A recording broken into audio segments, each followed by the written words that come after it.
Hello and welcome to another Smaulgld live stream. It's Friday evening, the 8th of March, 2018. And tonight is Open Chat Friday. Whatever's on your mind, we're going to talk about. We'll do a quick introduction to the day's events. We'll take a look at the gold and silver prices. And then we'll take any questions or comments that you may have.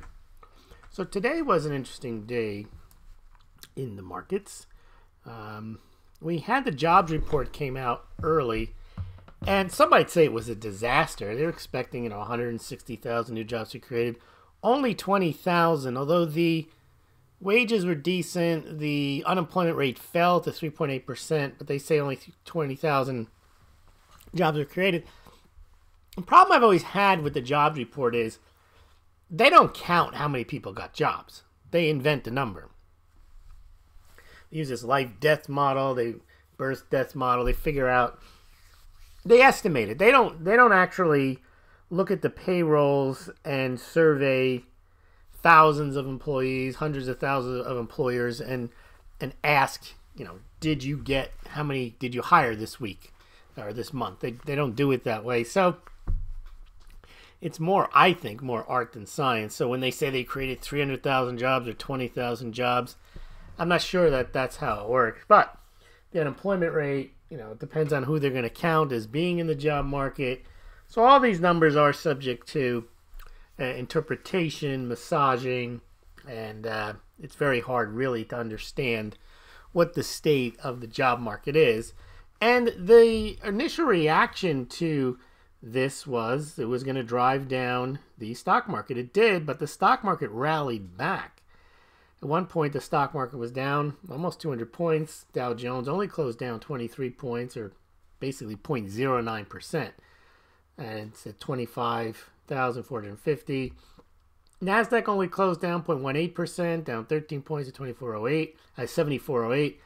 And the S&P 500 closed down 0.21%, down to 2743, or down almost 6 points. So the more important movement was in the dollar index. Now remember, yesterday we talked about how the ECB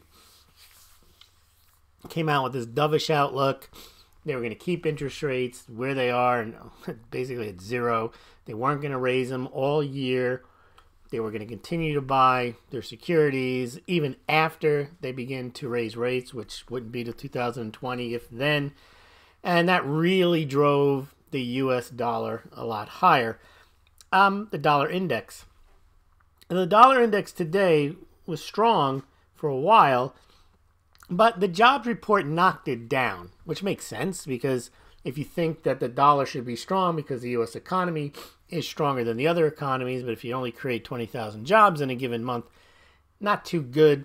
So the dollar took a bit of a hit, not that much, but what we did see was a rise in the gold and silver prices, which is what I expected to see yesterday.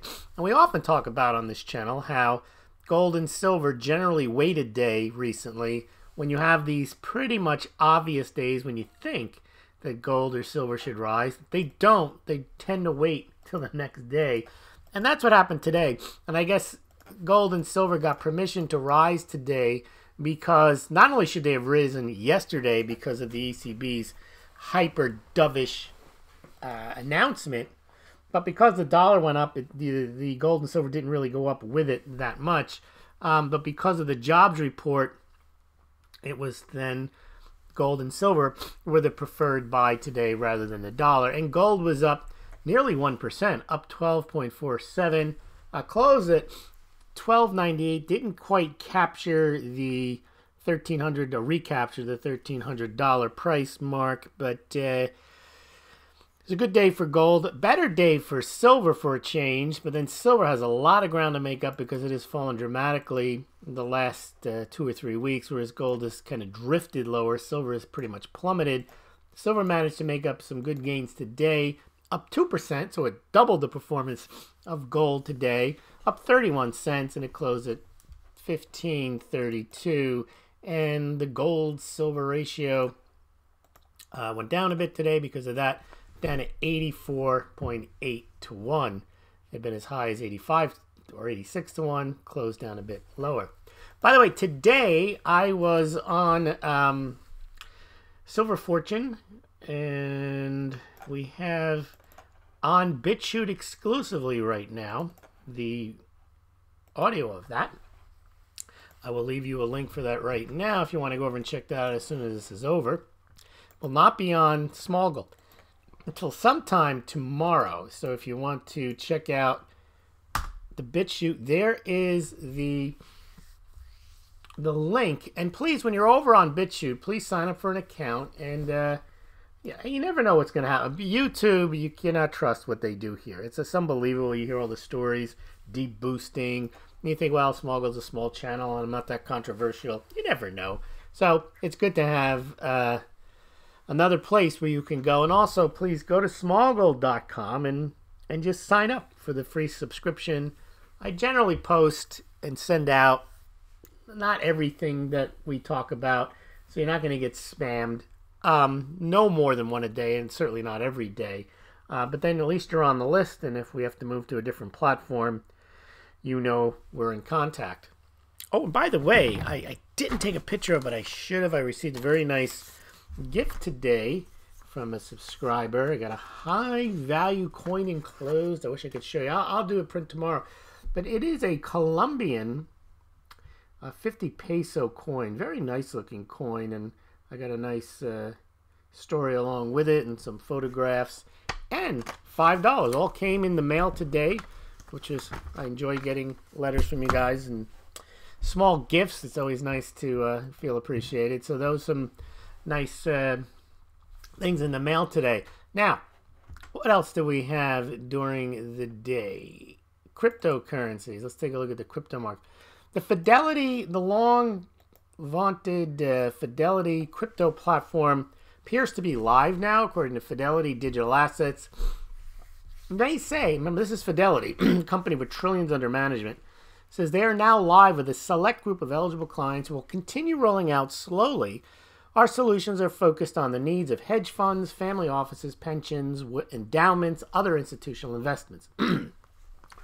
Excuse me. So this is somewhat of a big deal because it's offering, Fidelity's a big name. They've got all the storage and the custody. I think right now they're only dealing in Bitcoin, but from what I've read, they're looking to add other assets as they go further. Most likely, I think they already said they probably won't do Ethereum until they sort out this latest fork. But most likely the next ones would be Litecoin, Ethereum, maybe XRP, Ripple, and so on. But that is part of what I've been talking about, the institutionalization of Bitcoin. Doesn't change how these currencies can be used peer-to-peer. It just means they're being corralled into a regulatory structure, a tax structure, a government structure, a corporate structure, a Wall Street structure. And that may not be good news if you think everything should be decentralized, an end of central banking, but it's certainly good for the price because it does expose larger entities with larger amounts of money who aren't going to go out and buy Bitcoin or Litecoin and store them on some type of paper wallet or treasure. They need to store them with a 40 Act compliant facility, and that's what Wall Street's been working on. They have these things set up now.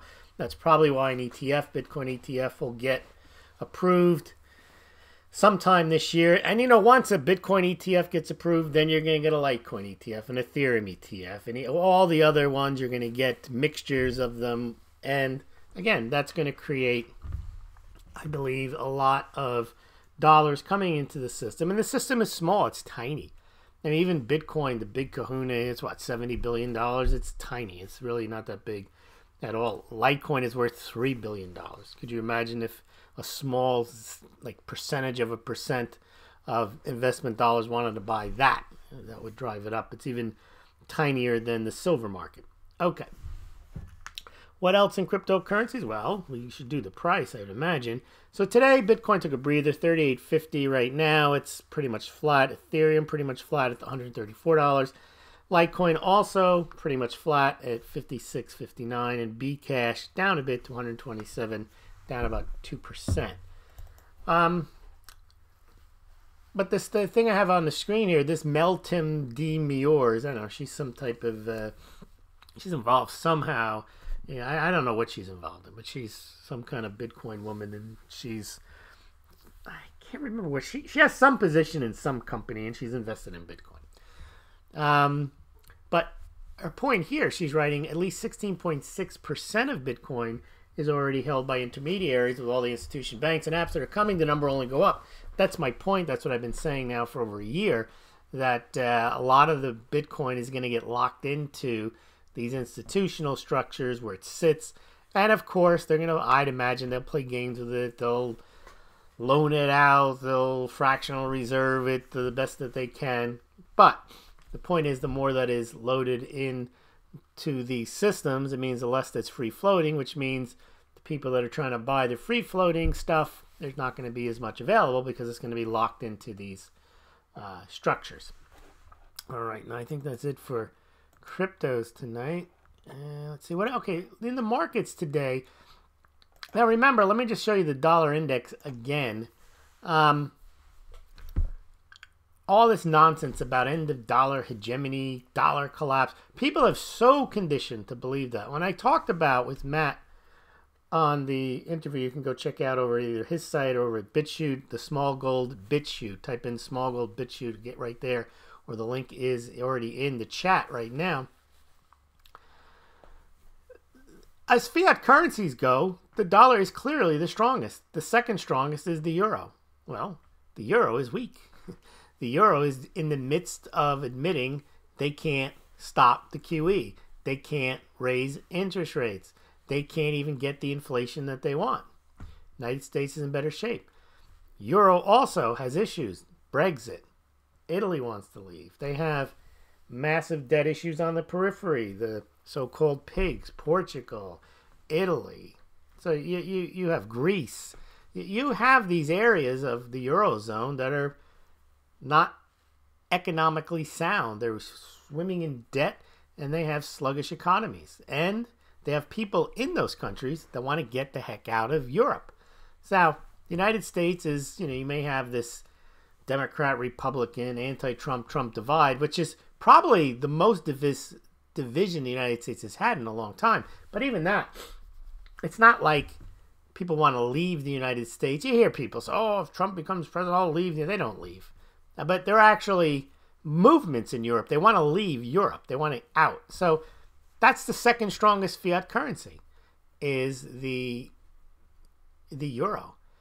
You could say, well, what about the Swiss franc? What about the Swiss franc? They do everything they can to devalue their currency. They sold 60% of their gold. They buy stocks on the U.S. stock exchange. They buy unicorn stocks. They buy Tesla. They buy Zillow. They buy stocks that don't make profits. What about the Japanese yen? What about the Japanese yen? Bank of Japan basically buys all of the government-issued debt. Bank of England. What about the Bank of England? The pound? I mean, pound, the yen, they're not even close to the dollar. And then you see the Chinese yuan. Well, that's a joke. The Chinese yuan has gone nowhere the last 10 years trying to internationalize it. They can't. They've got capital controls. They have more debt than any other country on the planet. They've got issues internally. They have, no one trusts the reporting. You may not trust the U.S. reporting, but no one trusts the Chinese reporting. It is one big Ponzi scheme. So the Chinese yuan is no big threat to the dollar. The only real threat, you can say, though, is gold. But the problem with gold is it's not plentiful. No country is willing to revalue it higher and devalue their own currency vis-a-vis gold. And gold is not convenient for transacting. It just isn't. In the old days, you would transfer pallets of gold. It doesn't happen anymore. The modern world transacts digitally, and dollars are the easiest way to do that.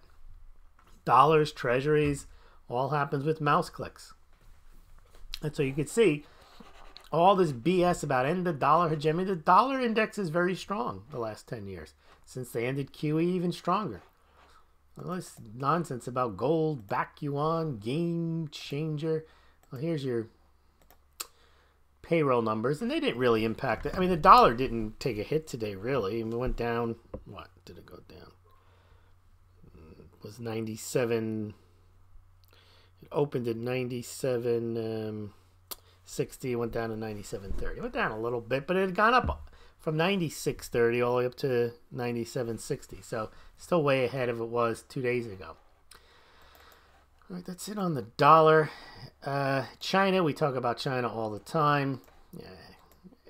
That gold-backed yuan story still bugs me. They touted that 2 years ago, last year, made a big deal out of it. Game over, petro yuan, and all that stuff. Yeah, gold-backed yuan, game changer. Mike Baloney did a big thing on it. It was a game changer, creating excess gold demand. Total nonsense. China was never offering to convert yuan that was obtained from buying from Saudi Arabians and sellers of oil into gold. That was just invented. And I try to point that out, and you're the only one saying it. I was like, yeah, because it's true. It's not true that China ever announced anything like this. It's also not possible because China doesn't allow the gold to leave the country. So why are you even talking about this gold-backed yuan? Oh, it was in the Nikkei Asian Review. Yeah, by inciting people that are gold promoters. Anyway, we see this all the time, and people believe this stuff. You check out the comments in Silver Fortune. They believe what these people tell them about gold and about silver and game over and game changer and end of dollar hegemony and dollar collapse. And oh well. Let's see. Shanghai stocks plummet more than 4%. Yeah. It's going to crush the dollar. China's in the driver's seat. Yeah. Few understand China to crush the dollar. Santiago Capital is one who agrees with me. I don't even know his first name anymore because I always see him as Santiago Capital. He's the only guy in that whole crowd that has been saying what I'm saying, that what else is there? He's saying nobody wants to hold the yuan. He's right. But all this China to crush the dollar, petro yuan, gold-backed yuan, Sun Tzu, there's always Sun Tzu. There's some type of strategy behind what China's doing. There's no strategy behind printing yuan or issuing a lot of debt in dollars. That's no Sun Tzu game changer. But the gold people have managed to convince people that that's why you should buy gold, because of China. No, that's not a reason to buy gold. Well, it is a reason to buy gold. If China collapses, which it probably will do, that'll probably create a global economic crisis, and that's why you'd want gold. Not because China's going to back the yuan with gold. I don't know why anybody even think of believing that. Any country that is dependent upon issuing boatloads of debt in order to keep its economy afloat isn't going to back their currency with the yuan. With the gold. It makes absolutely no sense. Now, before we get on to your comments and questions, this is an interesting story here. Oh, I have some gold and silver charts to show you too.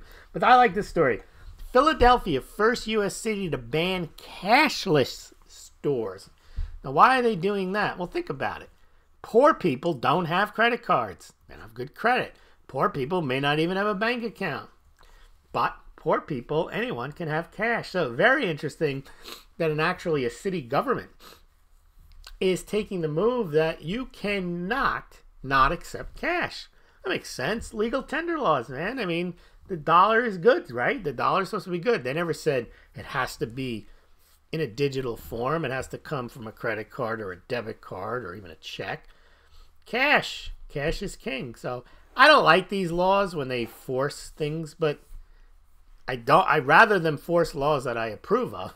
So here's a law where they're saying you can't be cashless. Take cash. Do you live in the United States? You run your company, your business in dollars. So take the stuff. Someone brings in a roll of quarters, you got to take it. Someone brings in $50 bills, you got to take it.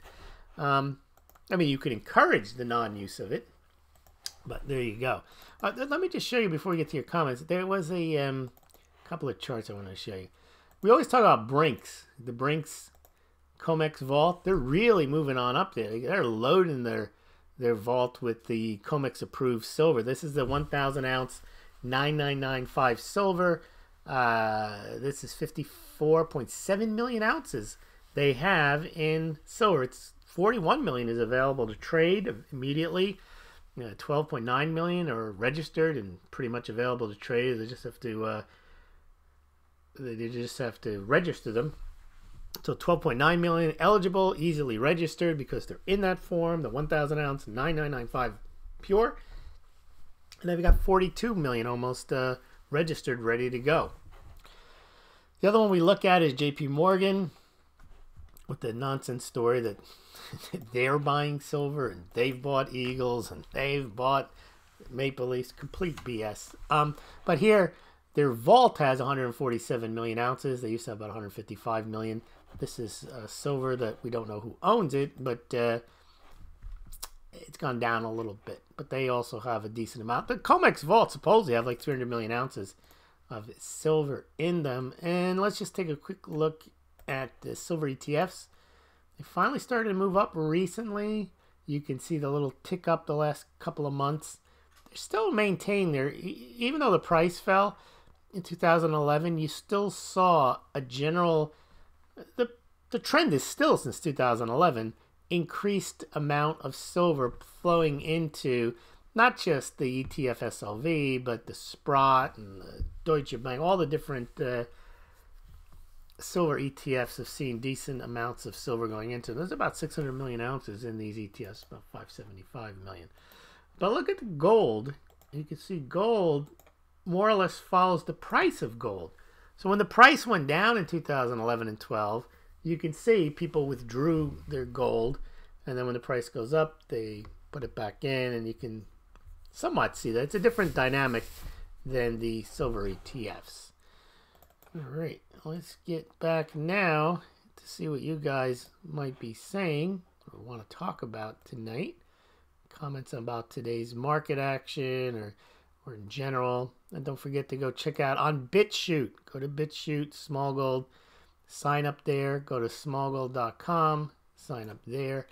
And then check out the links on the smaulgld.com site. You can either donate or you could buy your gold or silver through SD Bullion. Smaulgld gets a small commission. That's always fun. So let's see what you guys are saying, have been saying, and want to talk about. Let me just pull up some mugs in case we want to do a little mugging. It's always good to check out the mug photos while we are together. All right, game changers. Let's see. Carl Joseph DeMarco is here. S666 burglar trade talks broke off with China negotiating attack. Yeah, who knows? All right, Taylor Collins. Good evening, Lewis, and all Smaulgld patrons. Well, thank you, Taylor. Pablo is here. Ann is here. Got to keep CCP's head spinning. Yep. They used to dealing with pushovers. Now they're all discombobulated. Don't know what to do. That's true. Taylor Collins, gold back below 1,300. At least I checked mid-markets today. Did they even get above? I don't even know if gold got above 1,300 today, did it? Let me just take a quick look. Yeah, it just touched $1,300.10. I missed it during the day. But it was a nice day today. All right, tossing Molotovs. Look up Fred labor participation rate. Will show the maximum people that do not work within pre-retirement workforce. Yeah, in fact, the worst, I've looked at this many times, and I pointed this out 3 or 4 years ago.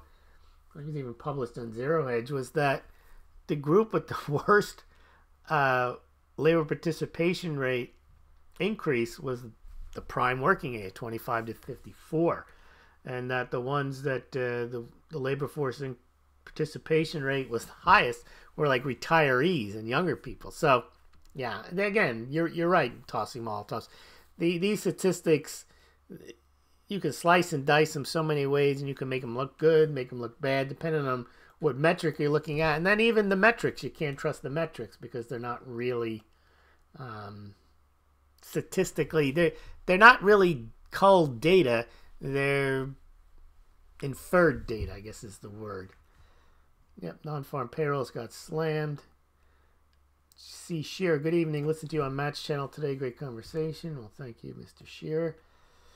And says, Carl Joseph DeMarco, is there something magic about 16 and 1,300?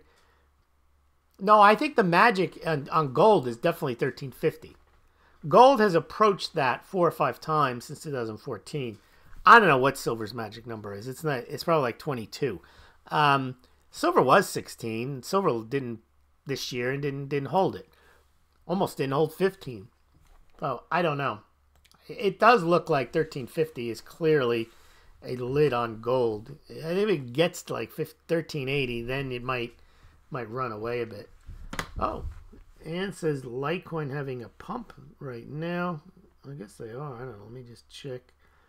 I mean, you can't look at these things minute to minute, I suppose. It was 54. Yeah, it was 54.90 last I checked. Now it's 56.27. So I guess that is a bit of a $2 on a 56. Yeah. Well, thanks for pointing that out. Are metals ever going up? Who knows? Ask. And Philip Quinn, did all the big boy banks, Citi, JP Morgan, Wells Fargo, need to get bailed out by the taxpayers in 2008? Yeah, if they wanted to exist. Otherwise, they would have been under. I know all the sacrificial lambs were they overextended derivative-laden zombie banks. I think all the banks are in trouble. They just decided, which was unfair. They showed in that movie. I don't know the name of it anymore. But there was no reason for Lehman and Bear Stearns to go under. And why'd they bail out the other banks? They could have bailed them all out. I'm not saying they should have bailed out any of them, but the way they decided was, well, you go, and we'll bail out the rest of them. Crypto Shrugged is here. All right. What would gold have to be valued at for China to back their currency with? First of all, China's never going to back their currency with gold. That is a fantasy that makes no sense. It's not going to happen. By the way, China has so much debt. I've actually done a chart on this.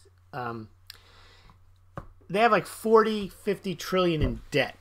The amount of gold that they own on the central bank, the People's Bank of China's balance sheet, is like $80 billion. It's nothing. So then say, okay, well, what's on the People's Bank of China's balance sheet isn't all the gold in China. Okay, well, then let's say there's 20,000 tons of gold in China. Not at the People's Bank, but all over the country. It's sovereign wealth funds, wherever. And through their mining and so on. Well, still, that's $800 billion. $800 billion. So what? All right. Raise it tenfold. It doesn't even come close to even cutting a quarter of their debt if the price of gold was $12,000 and all 20,000 tons of gold were wrapped into some type of centralized place like the People's Bank of China. See, people don't, this is the problem with the gold people. They talk in generalities. Gold, back yuan, and central banks are buying gold. That is all I need to know. They don't know how much gold they're buying. They don't know how much gold it is relative to the amount that's mined. They don't know how much it's worth. Russia's buying gold hand over fist. Russia has $80 billion worth of gold. It's not a lot of money. But that doesn't deter them. They have a narrative to pump. It's the same with gold, back yuan. It's not only not feasible, it would be stupid for China to do it. China's never talked about doing it. It's only the gold pumpers that talk about China doing it. China has every interest. They want to deleverage. They're not even close to deleverage. They just launched another program to make more railroads and more stimulus. They're not going to be constrained by gold. It's actually moronic. It really is. When people say gold is back yuan, it's stupid. I'm sorry. When people say gold back yuan, it really is stupidity, or you're just trying to sell gold. Central banks are buying gold. I have to laugh at it because they've been telling you this nonsense for 10 years. Greatest wealth transfer ever in silver. Buy a single family home no later than 2015 with 500 ounces of silver. That's moronic. The price of silver is the same price as it was 10 years ago. You couldn't be more wrong. And yet they have thousands of people that believe this nonsense. Thousands of people. You'll see. Oh, Lewis doesn't know what he's talking about. He's a shill. The gold-silver ratio should be like 1-to-1. Silver is rarer than gold. You can use it in yoga pants. I mean, the stuff that these people say, it truly is moronic. And yet people believe it. Why? Because they've heard it enough. They're indoctrinated in it. They hear it. They believe it. They repeat it. And then 5,000 years of monetary history and silver always this and gold. They're not looking at the full picture. They don't want to look at the full picture. They just want to believe nonsense that they've been taught and that they can repeat and recite. That's what most people want to do. They want to learn the sound bite so they can feel comfortable arguing what they believe in. And that's it. And anyone else doesn't believe in them, they are shills. They do not understand. They are not woke. They don't understand. Yeah, they don't understand. All right, let's see. Lewis, I've been trying to find out how much debt does China have without much. The U.S. debt. See, this is the problem. People, they don't have access to data because the channels that they listen to don't give them data. They give them BS stories. And they figure you're not going to go and look up the data. They don't even know it themselves. All the stuff you can find. I've published this data before. You're asking the right questions, Taylor. When people tell you general things like silver is rarer than gold, they don't know what they're talking. They're just saying stuff. People just say stuff. Central banks are buying gold. And therefore, that is all I need to know. Now, you need to know a lot more than that. All these things you need to know a lot more than. Okay. Crypto shrugged off for Lewis. What do you think will case gold and silver to spike cause? Silver and gold to spike again. Okay. So, the way silver is not going to go to 9-to-1 or 12 or 16-to-1 or 15-to-1 to gold on the basis of its monetary qualities. The only reason silver was ever 16-to-1 or 15-to-1 was because silver and gold were both used as money. And people insist today, no, gold and silver are still money. No, they're not. They have characteristics of money. They fail in the fact that no one uses them as a medium of exchange. But they could. They don't. No one walks around using silver and gold as a medium of exchange. Oh, that's because the governments won't. Well, it doesn't matter. No one uses it. So therefore, gold and silver do not have monetary use, so you can't compare them as both being one is cheap money and one's expensive money. That's what gold and silver were. Silver was cheap, but it was money. Gold was more expensive money. They were pegged 16-to-1, 15-to-1. So you could forget that. That's not coming back. The only way that comes back somewhat is when there is some investment demand for gold, heightened investment demand for gold that drives gold higher. And because silver still has some investment demand, about 12% of overall demand, that would increase and that would drive silver higher as well because it's a smaller market. You might get a decrease in the gold-silver ratio. So if gold goes to, I don't know, $2,000 again, silver will go up. I mean, silver will go up and it'll go up.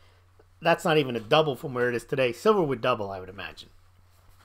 Just because silver does have that monetary component, that dormant monetary component, that would be brought alive in some type of collapse or some type of whatever reason gold was rising. Now, gold, however, has a significant jewelry demand.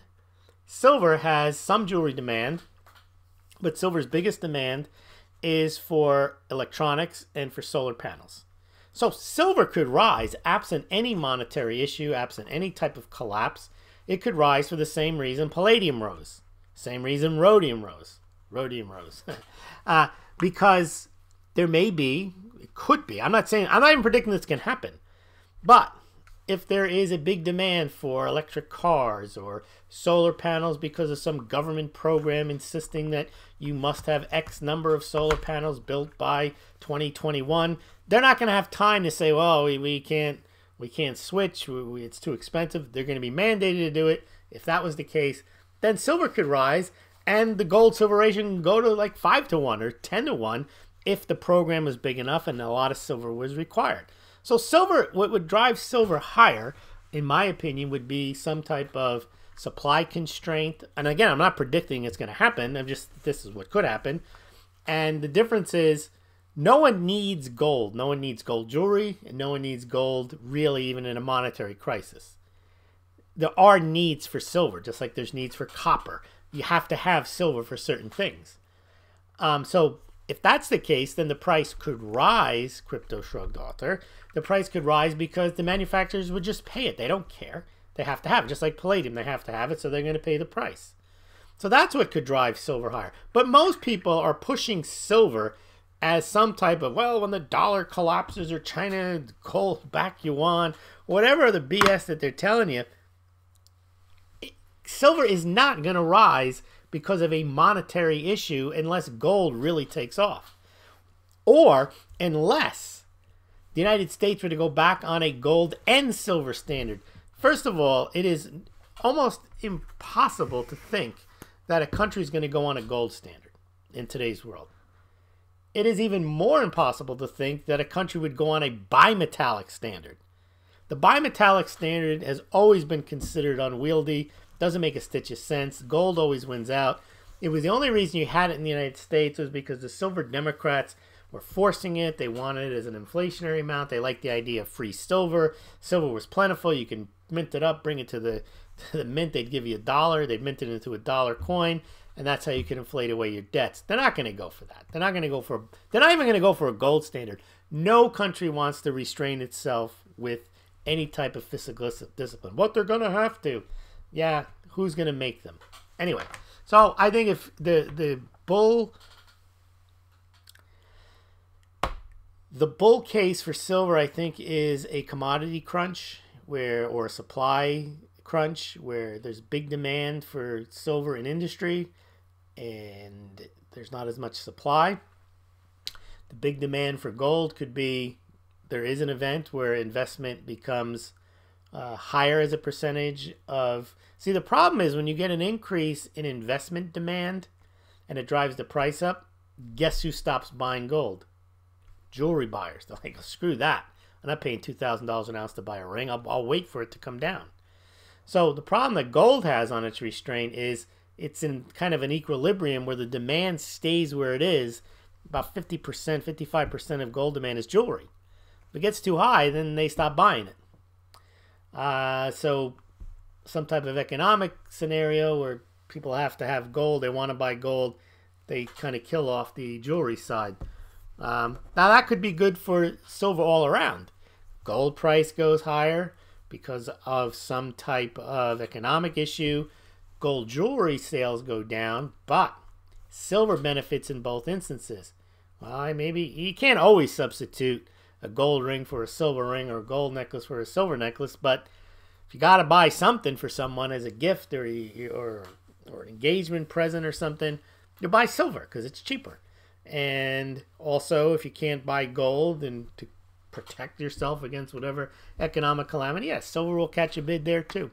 So silver does have some very potential upside scenarios, but it's not because it's going to 16-1 because it used to be there. That's like saying people are going to ride around on horses again because they used to ride around on horses.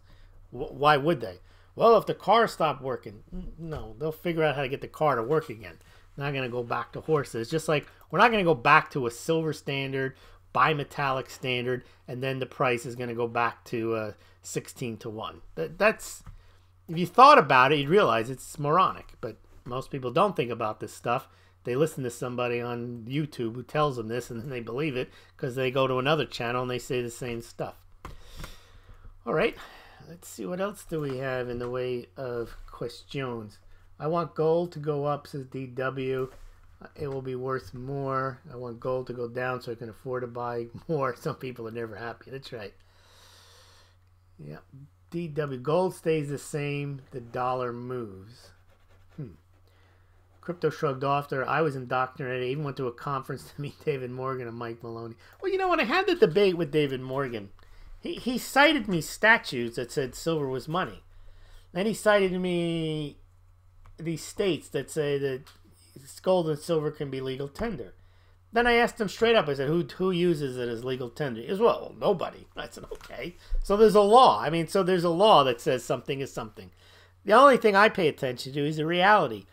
Gold and silver are not purchased today for the explicit purpose so they can go around and use them as a medium of exchange. Full stop, period, end of story, whatever cliche you want to use. They're not convenient. They used to be. The best medium of exchange was always a silver coin. 5,000 years, no doubt. Divisible, durable, acceptable. You can use silver anywhere. You really can't today. Because you don't buy stuff the way you used to buy stuff. You order stuff online, you can't use silver.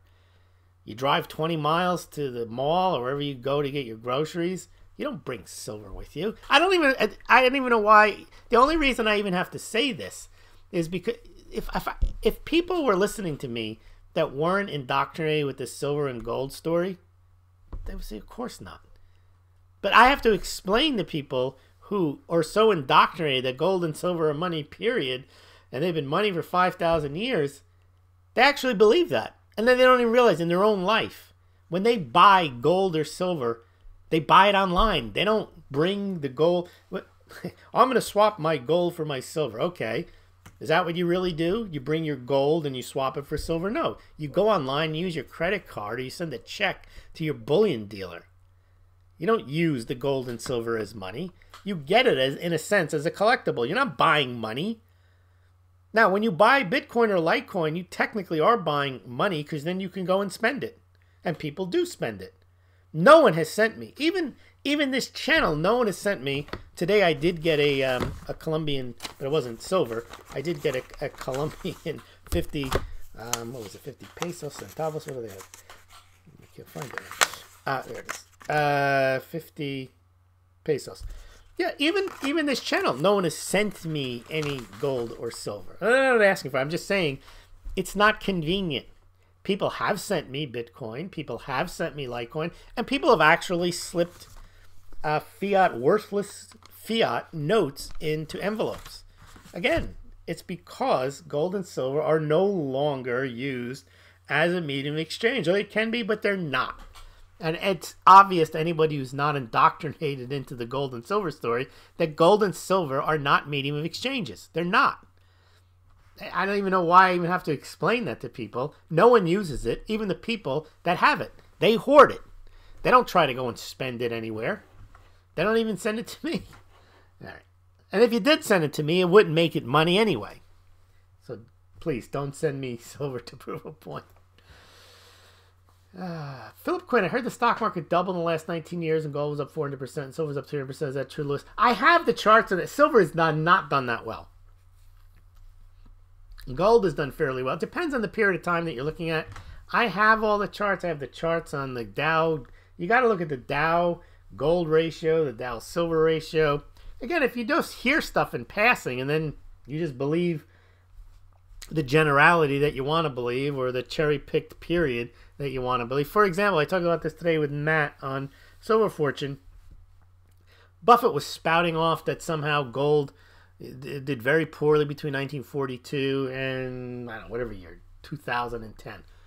Yeah, in 1942, and in 1943, and in 1944, and in 1954, and 1964, and 1970, gold was fixed at $35 an ounce. So, of course, you did better in anything other than gold. Why?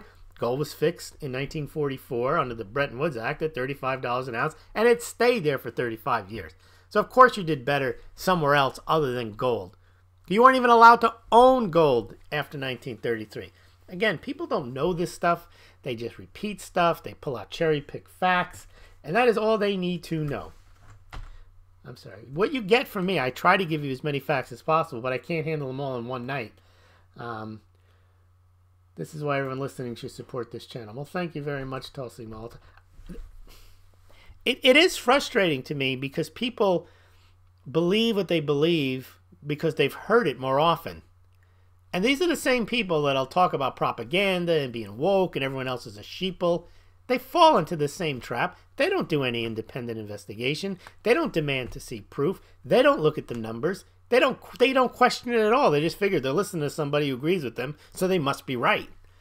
And then they hear somebody else say it. Someone referred me today to Bix Weir and Bill Holter, so I can learn this stuff. Okay, I don't think so. All right. Crypto shrugged off. I heard Gaddafi was moving to a mug standard. Didn't work out for him. Yeah, I'm telling you, mugs are real wealth, man.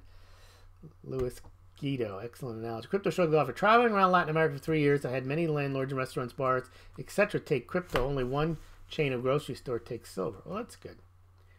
All right. Pablo Pina. Luis, a gold standard does not necessarily mean carrying physical gold in hand, just like a Bitcoin standard having Bitcoin in hand. That is absolutely true. A gold standard, it depends on the type of gold standard. The Bretton Woods standard was not a gold standard, Pavel. The Bretton Woods standard was a dollar standard, and the dollar was backed by gold, and no other currency was backed by gold. Everyone got dollars in trade, and they can bring the United States and exchange it for gold if they wanted to. That is true. Now, I don't like gold standards, especially like that, because that means that the people have no ability to hold gold to, quote, protect themselves. Why? Because under that standard, gold was illegal to hold by citizens. The government controlled the gold, and the government controlled the gold price. And they set it at $35 for the purposes of stability. That's what happens when you have government gold standards, is they try to control the gold price to keep everything on an even keel. However, if you want to say gold or silver is money, look at any definition of money, and it has to operate as a medium of exchange, Pablo. If it doesn't, then it's not money. It's something else. It's valuable, but it's not money. And again, you don't have to, something doesn't have to be money to be valuable. People refuse to give up, it's money, period. No, it's not. If it's not used as a medium of exchange, it's not money. It's dormant money. It could be, but it's not. Again, palladium is valuable. Not because it's money, it's because people want it. They need to have it. So you're right that a gold standard doesn't mean carrying physical gold in hand. However, if you want to call gold or silver money, it has to have some feasibility or some use case as a medium of exchange. And silver clearly doesn't. Although, if you go back to the Smaulgld money matrix, I do rank silver the highest medium of exchange in the event that you have a grid down. Best thing you can have. And that's why it was the best thing to have until the digital era, until electronic transfers, until the digital realm. Quarters, dimes, they were the best to have, the best way to transmit value. All right, Crypto Shrugged off. Dig up a Mexican coin I got in Mexico to send you. All right. Lewis, do you think sometime in the next 21 years we'll see a reset of the dollar? That's another story that people have been touting, that it's somehow inevitable. There's a reset. That's a Jim Rickards thing. I don't know. Do you think, Philip says, gold, silver, debit cards will ever be viable forms of exchange? Yes, but that doesn't make gold and silver viable forms of exchange. That makes any asset you want to put and digitize as a viable form of exchange.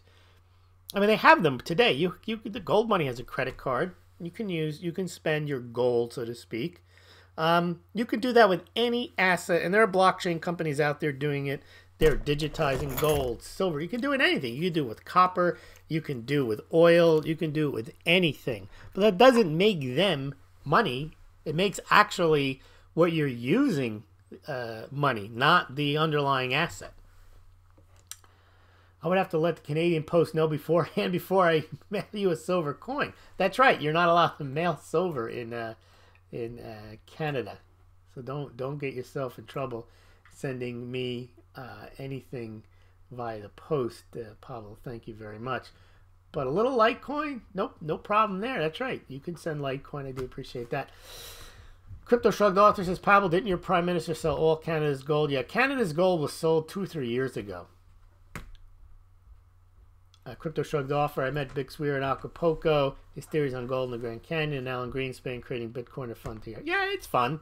I mean, he's got the road to Ruta. It's entertainment. But if you want to believe that stuff, I don't know. I wouldn't. The gold in the Grand Canyon, I haven't, there's certain, I'm not saying it's not true, and I'm never going to say that's not true.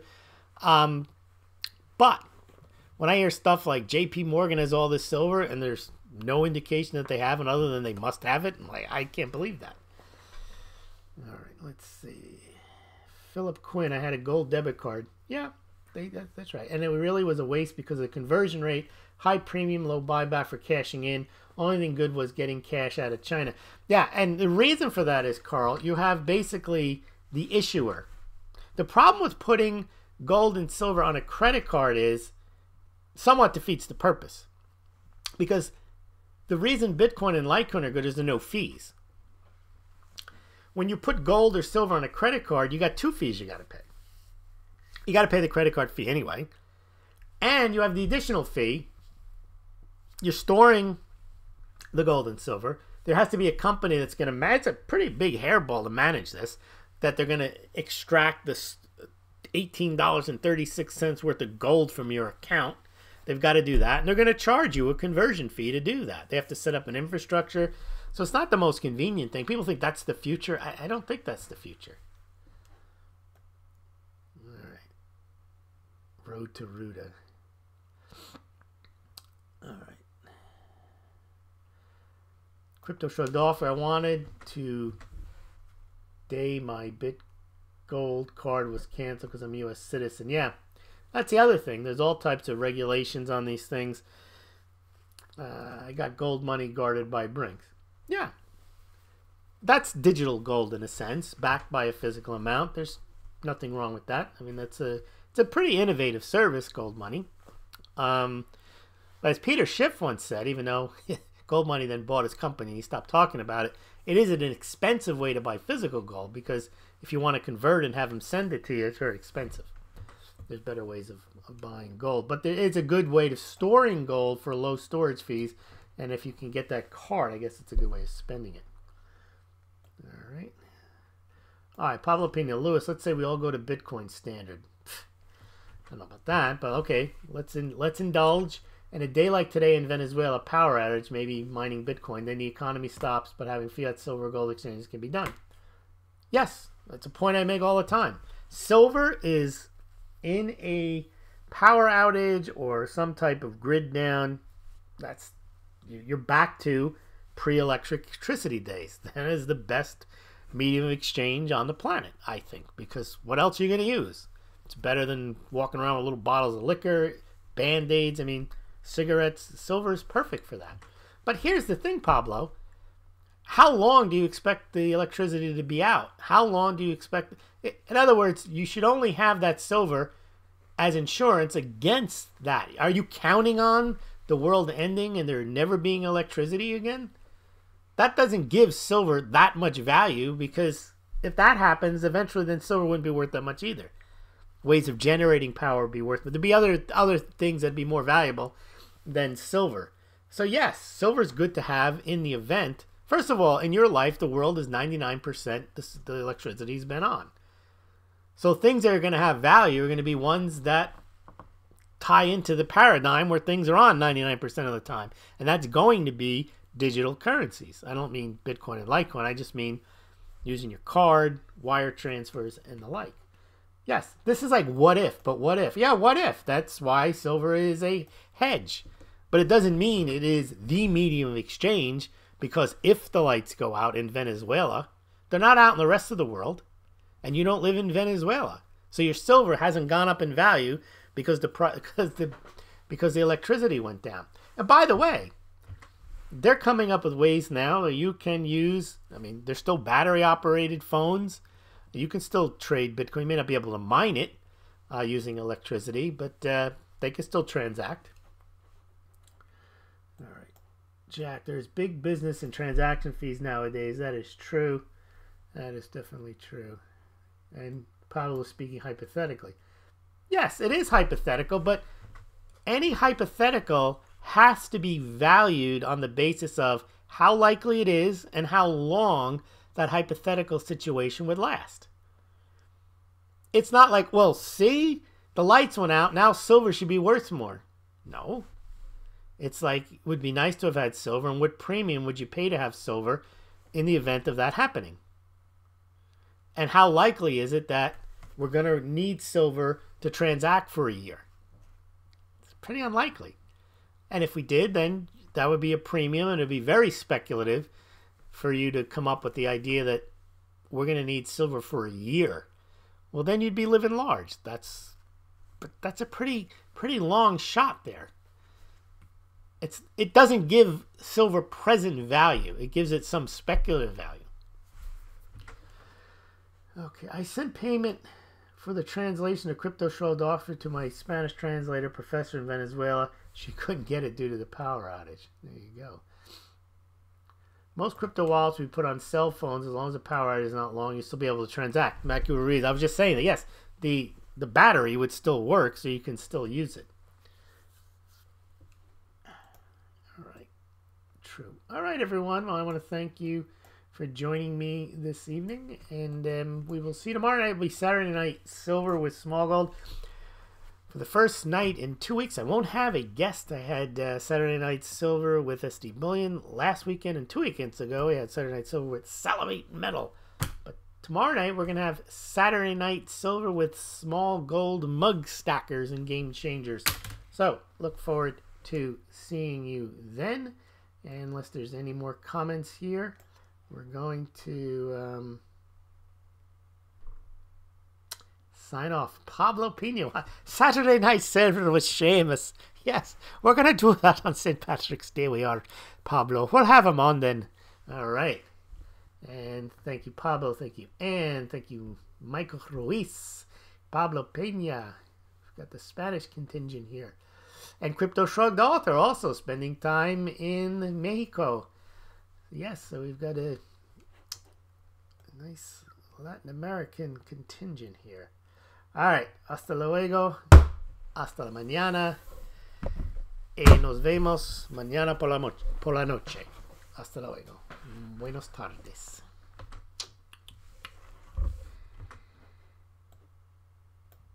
All right, Jack. Good. Thanks,